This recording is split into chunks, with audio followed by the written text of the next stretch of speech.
आज नारायणगडावर दसरा मेळावा संपन्न होतोय आणि या दसरा मेळाव्यासाठी मनोज जरांगे पाटील यांची उपस्थिती असणार आहे। आपण जर पाहिलं तर आता हजारोंच्या संख्येने मराठा बांधव हा नारायणगडावर दाखल झालेला आपल्याला पाहायला मिळतोय। ठीक 12:30 वाजता मनोज जरांगे पाटील हे नारायणगडावर पोहोचणार आहेत। सर्वप्रथम ते नगद नारायण चरणी नतमस्तक होणार आहेत आणि नंतरच येथील जे काही समाज बांधव आहेत त्यांना संबोधित करणार आहेत। आता या ठिकाणी मराठा बांधव अनेक मराठा बांधव हजारो मराठा बांधव दाखल झालेत। आपल्यासोबत काही मराठा बांधव या ठिकाणी आलेले पाहायला मिळतात। कोणते कोणते आपण जर पाहिलं तर या ठिकाणी रात्रीपासूनच मराठा बांधव या ठिकाणी हजर झालेले आपल्याला पाहायला मिळतात। आपण काही मराठा बांधवांशी चर्चा करणार आहोत। काय सांगाल, आपण कधी आलात, कोणत्या गावाहून आलात आणि कशा प्रकारची तयारी आपली? आम्ही शिरापूर दुम्माळ या गावाहून आलो। आम्ही रात्रीपासून इथं आलेलो। आमच्या गावातर्फे अन्नछत्र उभारण्यात आलेलं आहे, जेणेकरून जे भाविक भक्त येणार आहेत गडावर त्या भाविक भक्तांच्या जेवणाची सोय व्यवस्थितरित्या व्हावा म्हणून।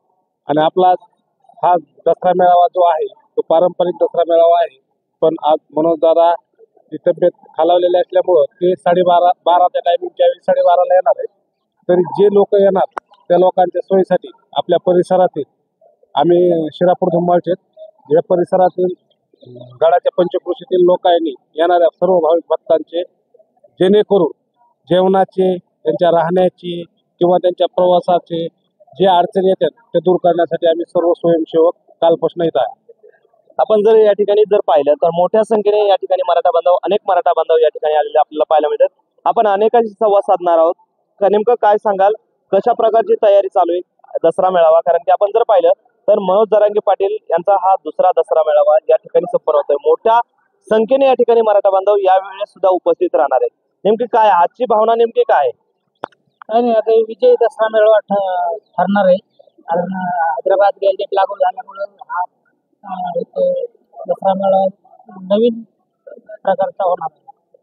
आपण जर पाहिलं तर बीड मध्येच 2 दसरा मेळावे संपन्न होते। काय नेते वगैरे राजकीय नेते या ठिकाणी उपस्थित राहतील का?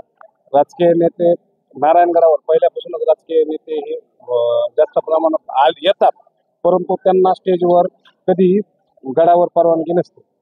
आज जे फक्त मनोजदादांचे विचार ऐकण्यासाठी लोक येतात, राजकीय नेत्यांचे विचार इथं ऐकत नाहीत आणि राजकीय नेत्याचा मेळावाही नाही। हा श्री क्षेत्र नारायणगड धाकटी पंढरी ह्या गडाचं पहिल्यापासून मेळावा होतो, परंतु मनोजदादाचा हा दुसरा विजयी दसरा मेळावा। विजय ह्याच्यासाठी की मराठवाड्याचा हैदराबाद गॅजेट हे त्यांनी उपोषण करून मुंबईला जाऊन लागू करून आणलंय आणि त्या हैदराबाद गॅजेटमुळं आपला मराठवाडा हा पूर्ण कुणबी मराठा म्हणजे ओबीसीत संलग्न झालेला आहे।